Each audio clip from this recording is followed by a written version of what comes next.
Today we will be giving an animated explanation on Chess and Thomas's theory of development. And no, not this Chess and Thomas, this one. This is Stella Chess. Stella was a child psychiatrist who helped develop the influential theory that children are born with distinct temperaments which can have a huge impact on their relationship with their parents.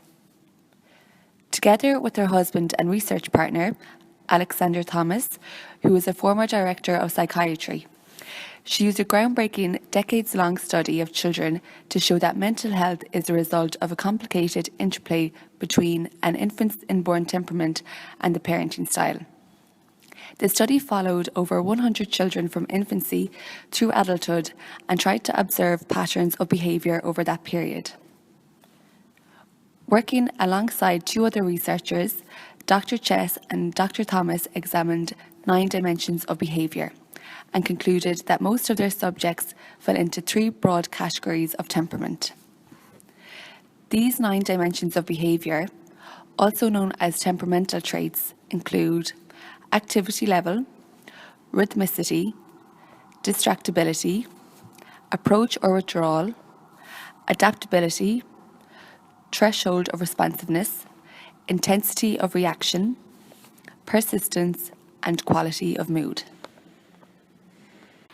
Chess and Thomas's theory was based on the biological approach in such a way that they believed when babies were born, the aspect of heredity and physiological structure shaped their behaviour. However, unlike the biological approach, which supports nature over nurture, Chess and Thomas believed that environmental factors also had a significant effect on child's behaviour or temperament. So, the big question you're asking right now is, what exactly is temperament? Temperament is defined as individual differences in emotion, motor, reactivity, and self-regulation in a person. A child's temperament describes the way in which he or she approaches and reacts to the world. Temperament influences a child's behaviour and the way they interact with others. However, as earlier mentioned, temperament can also be influenced by environmental factors, such as parental response. For example, if a mother refuses to pick up or comfort her child while they're crying, there is a high chance that they will grow up with low self-esteem, feeling as though they are a burden. However, if they receive enough love and warmth when they are upset as a child, they are more likely to grow up with a feeling of self-worth. That makes sense, right? Based on their study, Chess and Thomas identified 3 main categories of temperament present in babies. 1. Easy. 2. Difficult. 3. Slow to warm up. Different sets of the 9 dimensions result in one of the 3 temperament types most of the time. 40% of infants will be classified as an easy child. This will mean they adjust easily to new situations, quickly establish routines, and are generally cheerful and easy to calm. Here we have Pablo. He was considered an easy child, as you can see. It didn't take much to distract him and make him smile. He will always eat and sleep on time. Starting school was a breeze for Pablo because he found it easy to adapt to new situations. He made friends easily and was happy to share toys and play with other children. About 10% of infants would be classified as a difficult child. Difficult children would tend to have irregular eating and sleeping patterns, often withdrawing from new situations or stimuli. They'd often experience negative moods and were either slow to adapt or non-adaptive to change. This is Penny. She would be considered a difficult child. She rarely sleeps when she's supposed to and eats at different times during the day. She cries often and it's hard to cheer up. When Penny started school, she refused to speak to anyone there. She didn't like the new environment she was put in and preferred to play alone. About 15% of infants would be classified as a slow to warm up child. Children who are slow to warm up would tend to initially withdraw from new situations, stimuli, and change. They would react in a negative or mild manner, but they would gradually become either neutral or positive with repeated exposures to the same event or person. They are more likely to warm when approached in a way which respects their temperament traits. Let's introduce you to Paddy, who's considered a slow to warm up child. He was generally in a positive mood on a day-to-day basis. However, he tended to react quite negatively to things he was unfamiliar with, even small things such as a new flavour of food. When Paddy started school, he was very cautious of his surroundings and kept to himself a lot. But over time, he slowly got used to the school environment and the kids in his class and was more willing to play with them. However, although each child was born with a certain temperament, according to Chess and Thomas, the trick to reach a child's full potential in life is a theory of goodness of fit between the parenting styles and the child's temperament. So, what is goodness of fit? Goodness of fit is simply defined as the compatibility between a child's temperament and their surrounding environment. This compatibility is important in supporting the child with healthy social and emotional development. Some temperaments and environments seem to naturally fit together while others do not.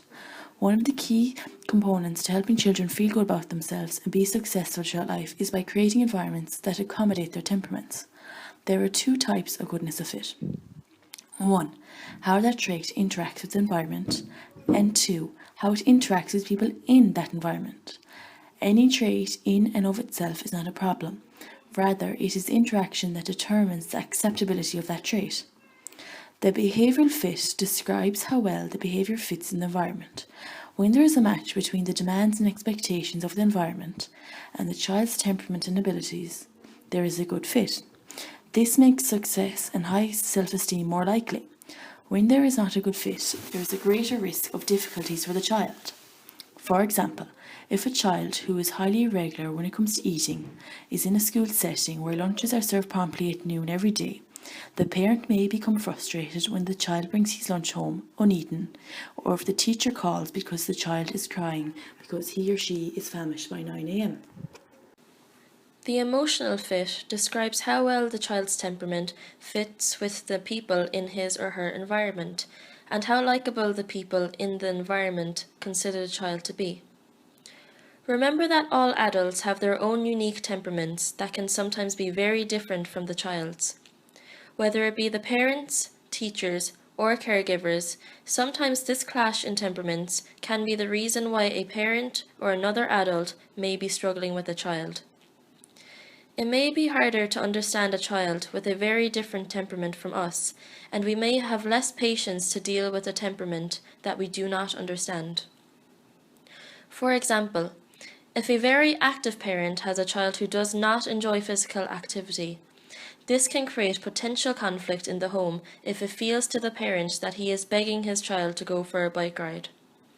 Or, if a parent who is very social and enjoy parties and gatherings has a child who has a really tough time entering a group of people and is very shy or slow to warm, this parent may become frustrated and angry with the child for not being more friendly and outgoing. Poorness of fit occurs when temperament is not respected and accommodated. This results in the child not being able to reach his or her full potential in life. Therefore, understanding the concept of goodness of fit can indicate whether or not some changes need to be made so that there is a better match between the child and his or her environment. In conclusion, Chess and Thomas's theory of development was mostly based on the biological approach in some sense. However, they believed that the child's surroundings and various environmental factors also had a lot to do with their behaviours. It is evident that temperament and the concept of goodness of fit played a huge part in their study. To finish up, here are some critiques that we encountered on researching this theory of development. Number 1. Only about 60% of infants fall into the 3 identified temperamental categories: easy, difficult, and slow to warm up. Does this mean that if your child does not fit into any of these groups, that they are out of the ordinary? We most certainly hope not. Number 2. Temperament does not predict a child's behaviour. It is only an indication. However, it is important to note that while temperament does not clearly define or predict behaviour, understanding a child's temperament can help providers and families better understand how young children react and relate to the world. Thank you for watching. We hope we managed to help you learn something on Chess and Thomas from this video.